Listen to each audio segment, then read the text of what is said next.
Hello friends, पहली English classes में आपका स्वागत। और दोस्तों, आज हम पढ़ने जा रहे हैं वर्ब का अगला भाग। दोस्तों, हमने कल चर्चा की थी वर्ब डेफिनेशन क्या है, उसकी परिभाषा क्या है, काइंड्स कितने हैं। आज आगे की उसी कड़ी में हम बिना समय गवाए सीधे टॉपिक पे आते हैं। दोस्तों, चलिए पढ़ते हैं भाग 2 वर्ब।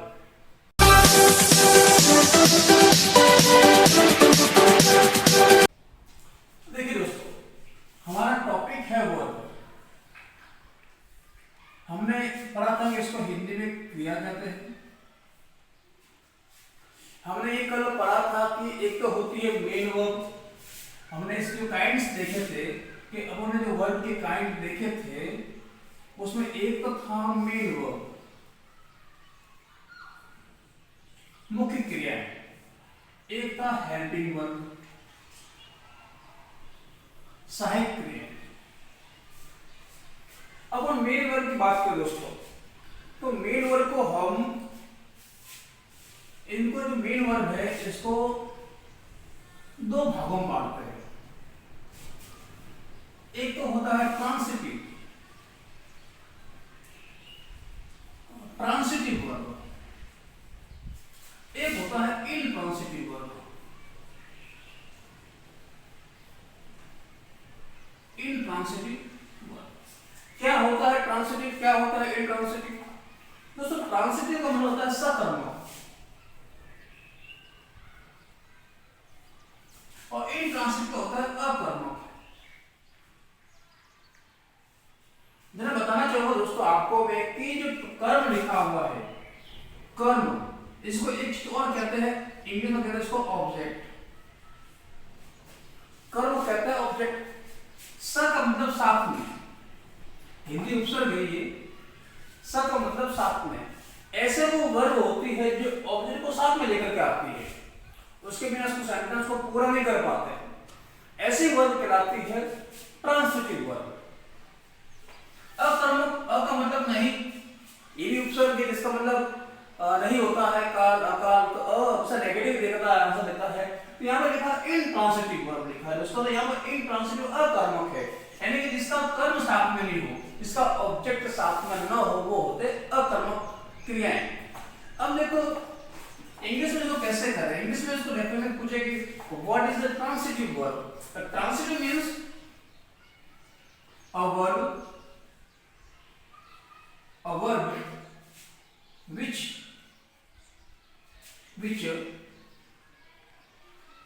passes over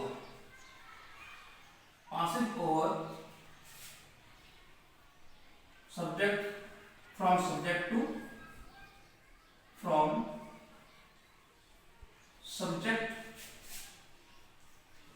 object. इसके इंग्लिश डेफिनेशन हो गई कि a verb which passes over from subject to object, मतलब ऐसी कोई क्रियाएं, जैसे कि मैं कहता हूं, एग्जांपल देता हूं, राम इट्स फूड। तो ये राम इट्स फूड, तो यहां पे लिखा है कि जो इट्स है a verb which passes over subject, यहां से इसका कनेक्शन पास करती है कि राम क्या करता है, खाना खाता है, यहां से इसको पास किया, तो पास का मतलब गुजारना, तो उसको कहते हैं हम ट्रांसिटिव वर्ब। लेकिन अकर्मक क्रिया जो does not pass subject to object, जो पास नहीं करती है, मतलब स्टॉप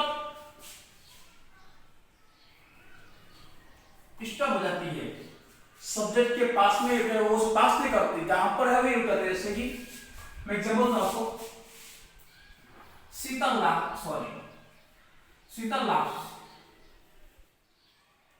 हंसती है, बस ये यहां तक इसका पूरा हो गया, अभी है ही नहीं पास करने के लिए, क्या पास करेगा वो। तो ऐसी जो वर्ब कहलाती है वो इनट्रांसिटिव वर्ब कहलाती है। और भी दोस्तों, अगर मैं सरल भाषा में इसको बताना चाहूं कि ट्रांसिटिव क्या होता है, इनट्रांसिटिव क्या होता है, तो दोस्तों बेस्ट तरीका ये है कि आपको अगर क्या का उत्तर मिलता है तो ट्रांसिटिव है, अगर आपको क्या का उत्तर नहीं मिलता तो इनट्रांसिटिव है। कैसे देखते हैं, लिखा है राम भोजन करता है, भोजन क्या करता है, राम भोजन करता है, यहाँ क्या का उत्तर है, इसलिए इट क्या है वो ट्रांसिटिव वर्ब है। जैसे कि कमला खाना खाती है या कमला कपड़ा धोती है, तो कमला वॉशेस क्लोथेस, क्या धोती है, कपड़ा धोती है, तो कपड़े ऑब्जेक्ट हो गया। तो दो तरीके हो गए।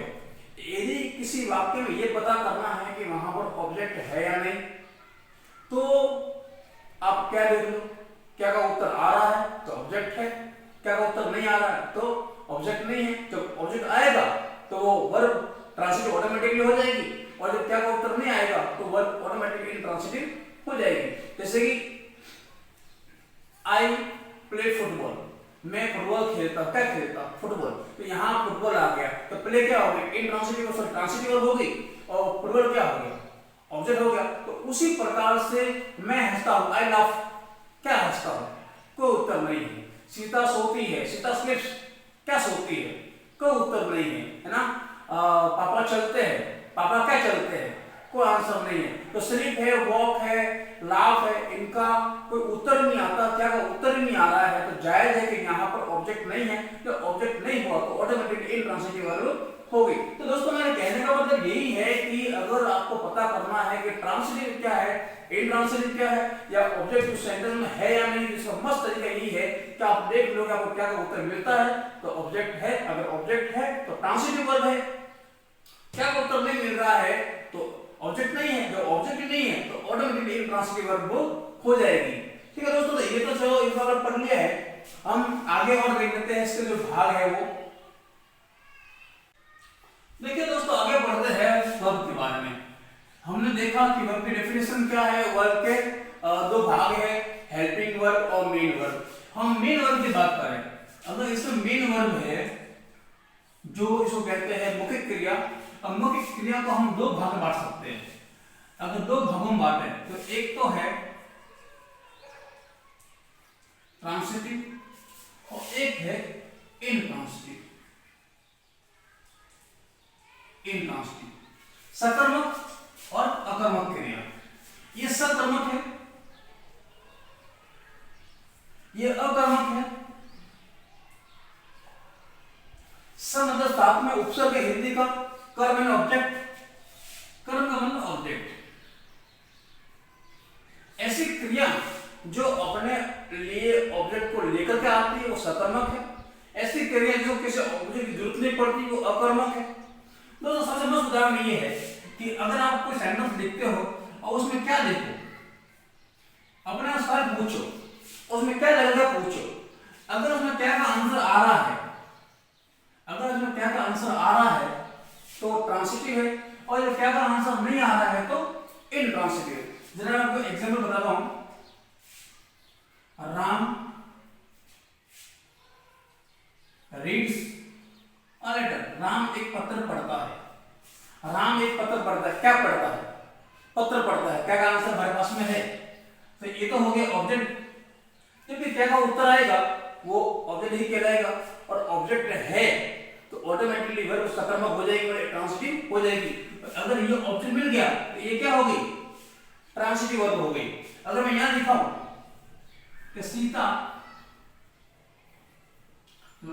सीता हंसती है, सीता क्या हंसती है, कोई आंसर हमारे पास नहीं है, क्या का उत्तर नहीं आ रहा है। तो क्या का उत्तर नहीं है इसका मतलब ऑब्जेक्ट भी नहीं है। जब ऑब्जेक्ट नहीं होगा तो ऑटोमेटिकली क्या हो जाएगा, ये इनट्रांसिटिव होगा, क्योंकि यहाँ पर ऑब्जेक्ट नहीं है और यहाँ पर कर्म नहीं है।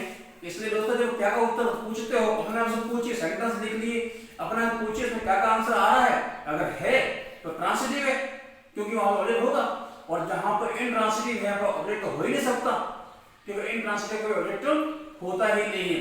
और दोस्तों एक बता दूं कि जिसका ऑब्जेक्ट होता है उसकी ही एक्टिव का पैसिव बनता है, जिसका ऑब्जेक्ट नहीं होता उसकी पैसिव भी नहीं बनती। तो हम इसको पढ़ रहे हैं। ठीक है दोस्तों, अब बात करते हैं हम नेक्स्ट पे कि भाई ट्रांसिटिव के तीन भाग करते हैं। एक तो है मोनोट्रांसिटिव, मोनोट्रांसिटिव। एक लेते हैं हम डाइट्रांसिटिव, डाइट्रांसिटिव, और एक हम ले लेते हैं तीसरा है कॉम्प्लेक्स ट्रांसिटिव, कॉम्प्लेक्स ट्रांसिटिव। क्या है ये मोनो, क्या है डाई, क्या है कॉम्प्लेक्स। दोस्तों मोनो का मतलब होता है एक,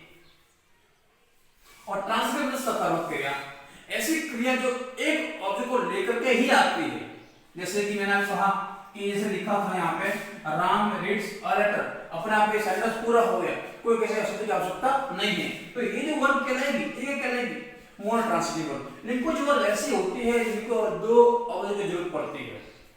कैसे? जैसे गिव है, सेंड है, टेल है, इनको हमेशा दो ऑब्जेक्ट की जरूरत पड़ती है। जैसे कि मैं आपको एग्जांपल बताऊं तो जैसे कि लिखा है यहां लिखता हूं यहाँ पे राम सेंड्स मी अ पेन, राम मुझे पेन भेजा। ये सेंड, ये ऑब्जेक्ट और ये ऑब्जेक्ट, ऑब्जेक्ट एक ऑब्जेक्ट दो। आप सोचेंगे वो कैसा हो गया, ये ऑब्जेक्ट कैसा हो गया। दोस्तों मैंने एक अब कहा था, पर्सनल प्रोनाउन पढ़ाया था, उसमें एक कहा था जब ऑब्जेक्टिव प्रोनाउन पढ़ा था, ठीक है। तो पॉजेसिव प्रोनाउन भी कैसा था उसमें, लेकिन उसमें था कि आई माई मी ले लो, मी ले लो, शी हर, हर का हर ले लो, ही हिज हिम का हिम। तो तीसरी लाइन थी, वो तीसरी लाइन यू को यू ले लो दोस्तों, आई माई मी ले लो, वो सारे के सारे इंटर ऑब्जेक्ट है और ये हमेशा वर्ब के तुरंत बाद में आते हैं। तो यहाँ लिखा है राम सेंड्स मी अ पेन, तो मी आ गया उसी लाइन का है, इसलिए हो गया ये इंडायरेक्ट ऑब्जेक्ट। आप ऐसे लिख सकते हो इंडायरेक्ट ऑब्जेक्ट और ये डायरेक्ट ऑब्जेक्ट। तो ये दो ऑब्जेक्ट को लेकर के आती है, ये डायरेक्ट ट्रांसिटिव है। और दोस्तों हम कॉम्प्लेक्स की बात कर रहे हैं, तो कॉम्प्लेक्स का मतलब होता है मिश्रित वाक्य होते हैं जिसमें एक तो आना चाहिए कॉम्प्लीमेंट, एक तो आएगा आपका ऑब्जेक्ट।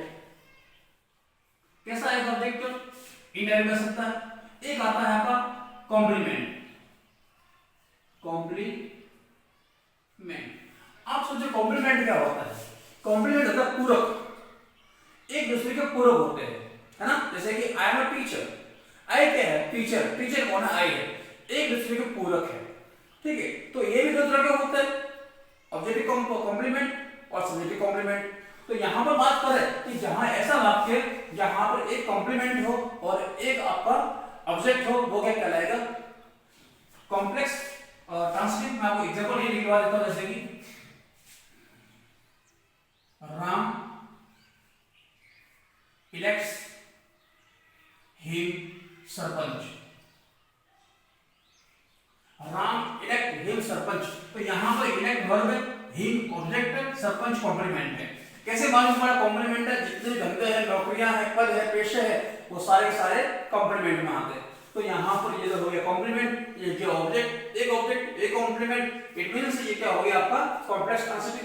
दोस्तों और भी भाग है, लेक्सिकल वर्ब है, स्टेटिव वर्ब है, डायनामिक वर्ब है, हम पढ़ेंगे इसके बारे में, लेकिन स्टेप बाय स्टेप पढ़ेंगे, लंबा वीडियो हो जाएगा तो बोरिंग हो जाओगे, इसलिए इतना काफी है आज के लिए। और दोस्तों अगर आपको पसंद आया हो तो रोज कहने की आवश्यकता नहीं है, आपको अच्छा लगा हो तो जरूर शेयर कीजिए।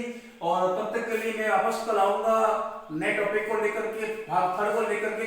तब तक के घर में रहिए, सुरक्षित रहिए और